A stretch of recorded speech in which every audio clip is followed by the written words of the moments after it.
In this tutorial, we will learn how to create a new Git repository from scratch using the git init command. Initializing a Git repository is the first step in version control, allowing you to track changes in your code and collaborate with others effectively. Prerequisites: before you begin, make sure you have Git installed on your computer.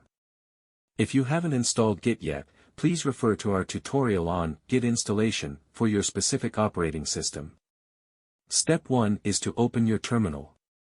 If you're using Mac OS or Linux, open your terminal.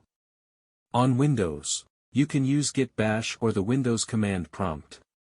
Step 2 is to navigate to your project directory. Before initializing a Git repository, make sure you're in the directory of your project. You can create a new directory or use the cd command to navigate to your project folder. Step 3 is to initialize a Git repository. To create a new Git repository in your project directory, use the git init command. You'll receive a message confirming that you've initialized an empty Git repository in your project directory. Also, we can see if we are able to run Git-related commands in our project directory.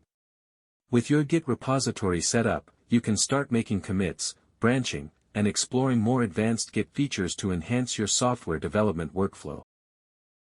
Thanks for watching. Subscribe for more content.